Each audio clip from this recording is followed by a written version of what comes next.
Por outro lado, nós temos receptores que dependem de uma transdução de sinal para modular a abertura a abertura de canais, né? Ou seja, o efeito excitatório inibitório sobre a membrana. Esses receptores são conhecidos como receptores metabotróficos. De fato, eles estão amplamente distribuídos no nosso organismo, são os receptores mais amplamente distribuídos. Eles geram uma série de efeitos além, né, de modular eletricamente a membranas eletricamente estáveis, né, neuronais. Eles geram uma série de outros efeitos metabólicos também. Então esse tipo de receptor ele é também conhecido como receptor associado à proteína G, né? Essa proteína G, né, ela apresenta 3 subunidades. E quando o ligante, né, um neurotransmissor, um hormônio, estimula esse tipo de receptor, as subunidades, né, da proteína G, elas vão se ligar ao receptor, vão ser fosforiladas e vão se separar, como eu vou mostrar aqui embaixo, tá? E uma dessas subunidades vão ativar uma determinada enzima de membrana que vai então ser ativada e vai converter um substrato num produto que nós chamamos de segundo mensageiro. Então, à medida que o receptor é estimulado, essa enzima de membrana é ativada por uma das subunidades da proteína G, aumentando, né, o número de moléculas dessa substância segunda mensageira. Então, e essa vai modular o efeito biológico aqui dentro, né? Então observe que nesse caso aqui nós temos uma ampliação de sinal, uma vez que uma única molécula ligada ao receptor, né, do ligante, do neurotransmissor, acaba produzindo N moléculas de um segundo mensageiro intracelular. Essa é uma ampliação de sinal. E essa resposta, obviamente, se esse segundo mensageiro irá modular de alguma forma a abertura de canais aqui, essa resposta obviamente é mais lenta, é uma regulação, uma modulação mais lenta do que aquela que ocorre para os receptores ionotróficos, mas de alguma forma isso pode então ser ampliado em função, né, do número de moléculas aqui de segundo mensageiro, né, serem ampliadas, né, à medida que um único receptor é estimulado. Está mostrando com mais detalhes, então, esse processo. Então, aqui está o receptor metabotrófico, existe uma proteína G com subunidades alfa, beta e gama, né? À medida que ele é estimulado pelo ligante, então, as subunidades alfa, ela se desacopla na beta e gama, né, e se liga ao receptor. Aqui essa subunidade alfa, ela acaba sendo, que apresenta, né, associada a ela a guanosina de fosfato. Essa guanosina de fosfato, quando a subunidade alfa se liga então a esse receptor, ela se fosforila, formando então a guanosina trifosfato. Isso vai fazer com que a unidade alfa, né, ela se desacople ao receptor e ative uma determinada enzima alvo que irá produzir o nosso segundo mensageiro. Tá? Então, de fato, o que ocorreu foi a partir da estimulação, né, do receptor, a subunidade alfa da proteína G, ela se liga ao receptor e o GDP é fosforilado a GTP, e isso faz com que essa subunidade alfa com GTP se ligue à enzima alvo que irá produzir o segundo mensageiro, ativando-a, né, e então promovendo, desencadeando o efeito biológico a partir daqui. É importante também a gente chamar a atenção de o seguinte, existem proteínas G excitatórias, né, proteínas GS que a gente chama, né, que vão ativar então essa enzima associada à produção do segundo mensageiro, mas existem receptores associados à proteína GI, que é inibitória. Então, quando esse processo ocorre, a subunidade alfa da proteína GI se liga à enzima, fazendo de fato com que ela seja inibida e bloqueie a produção do segundo mensageiro, diminuindo o efeito intracelular. Então, se ocorrerá um efeito biológico a partir dessa transdução de sinal ou não, dependerá se o receptor está associado à proteína GS ou GI. Por outro lado, a subunidade beta e gama também contribui para ativar uma segunda proteína, né? Como por exemplo um canal iônico. Tá? Então, muitas vezes, diretamente a subunidade beta e gama, elas se ligam a um canal iônico, aumentando a permeabilidade de um determinado íon, como eu vou mostrar como exemplo a seguir. Então, o primeiro exemplo que eu quero mostrar para vocês é o receptor, né? De fato, receptores metabotróficos no sistema nervoso, regulando aí a estabilidade ou não, né? Ou diminuindo a estabilidade elétrica da membrana, é amplamente distribuído, né? Receptores da acetilcolina. Eu tinha mostrado antes o receptor nicotínico, que é ionotrófico, mas existe toda uma família de receptores muscarínicos que são metabotróficos. Nós temos os receptores de dopamina, são metabotróficos. A maioria dos receptores de serotonina são metabotróficos. Parte dos receptores do GABA, né? Mostrei lá um receptor ionotrófico, mas outra parte são receptores metabotróficos.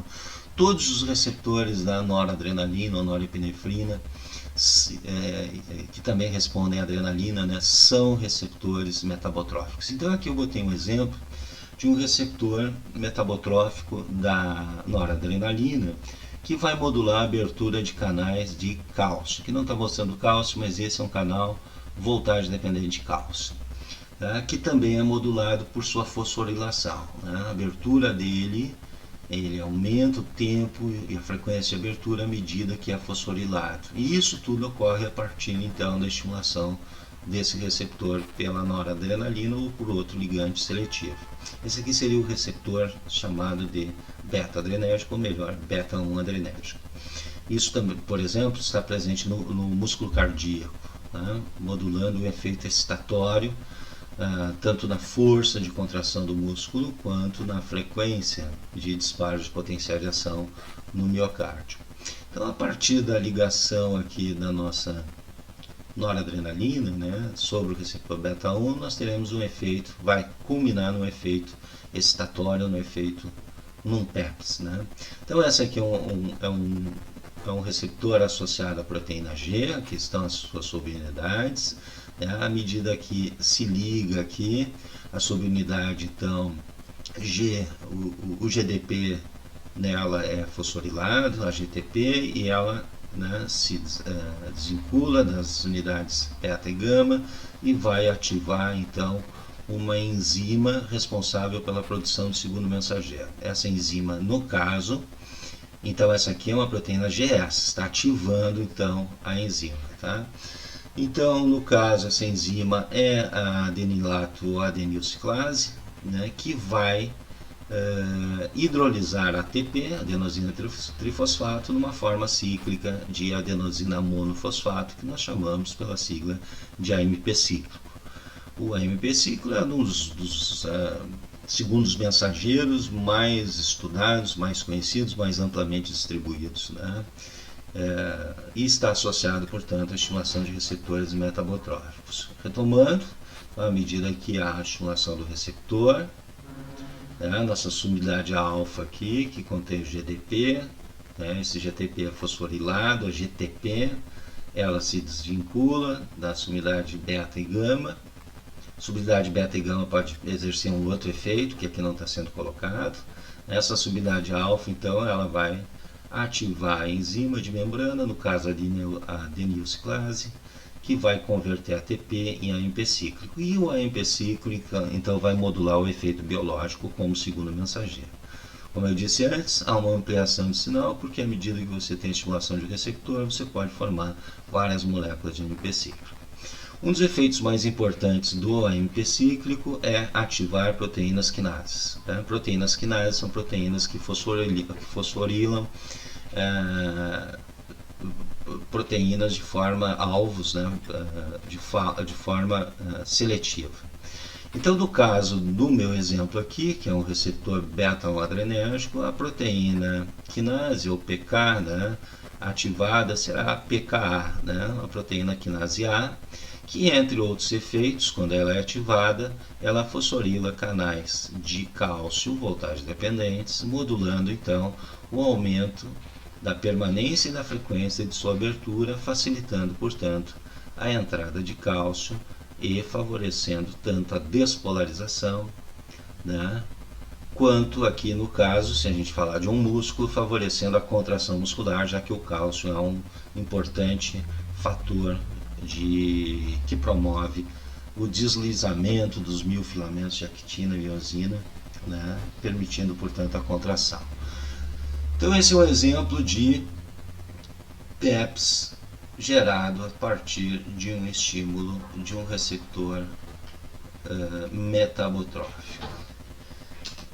Agora eu queria mostrar um exemplo, vou citar inclusive o mesmo órgão, o coração, né? Esse receptor está distribuído em outros lugares, no músculo liso, no cérebro. É um receptor associado à proteína G que vai promover no final um efeito inibitório, tá? E ele responde à acetilcolina, é um receptor colinérgico, então, não daquele tipo anterior que eu mostrei, né, que era o receptor nicotínico, que você encontra, por exemplo, no músculo esquelético, mas sim aqui um receptor muscarínico e ainda do subtipo M2, né, porque os outros receptores muscarínicos são excitatórios. Então esse receptor muscarínico, quando ele é colinérgico, muscarínico, quando ele é estimulado pela acetilcolina, ele também, né, a subunidade alfa vai se dissociar da beta e gama, e aqui é importante uma coisa, que essa proteína G aqui, ela não é GS, ela é GI. Então a subunidade alfa, né, ao fosforilar aqui o GDP, ao transformar o GDP em GTP, né, que está associado a ela, e à medida que ela se dissocia, ela na verdade vai inibir a enzima alvo, né? No caso, a denilciclase vai ser inibida, diminuindo a produção do AMP cíclico. E se a gente pensar, né, que nós estamos falando no mesmo órgão, coração, uma redução do AMP cíclico vai diminuir a abertura e a permeabilidade dos canais de cálcio, ajudando a promover aqui o efeito inibitório. Mas o importante aqui, né, a resposta mais direta aqui está relacionada à abertura de canais de potássio. Nesse caso, a abertura desses canais de potássio, o aumento da permeabilidade dos canais de potássio vai estar relacionada à ligação das subunidades beta e gama ao canal de potássio. Isso favorece a sua abertura, aumentando então o efluxo de potássio e, portanto, diminuindo a positividade interna. Isso vai favorecer então uma redução do potencial de repouso, e se nós estivermos falando em termos de potencial de ação, favorece uma repolarização mais intensa, uma hiperpolarização, dificultando então a geração de um próximo potencial de ação. Se falarmos em coração, claro que os potenciais de ação têm que ser sempre gerados, né? Mas o ritmo, então, a frequência desses potenciais de ação vai reduzir. Perfeito? Por fim, então, só mostrando esses efeitos modulatórios aí sobre o músculo cardíaco em função da estimulação de receptores metabotróficos da noradrenalina, receptores beta-1 e da acetilcolina, receptores muscarínicos do tipo M2.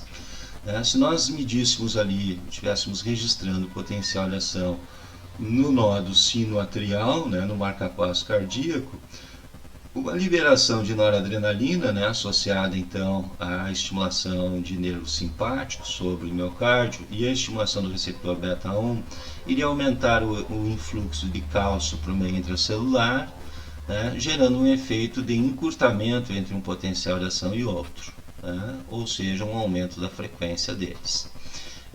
Isso se dá por dois motivos. Primeiro, porque favorece a despolarização, né, alcançar o limiar, e favorece também a entrada de cálcio, que nesse caso aqui é responsável pela despolarização. O nível de repolarização será menor, porque está modulando o aumento da entrada de cargas positivas, de forma que um próximo potencial de ação vai ser gerado de forma mais breve, aumentando sua frequência. Já por outro lado, o efeito colinérgico da acetilcolina através aí do receptor muscarínico, que é um receptor metabotrófico associado à proteína GS, né, que irá diminuir a abertura de canais de cálcio e ao mesmo tempo abrir os canais de potássio.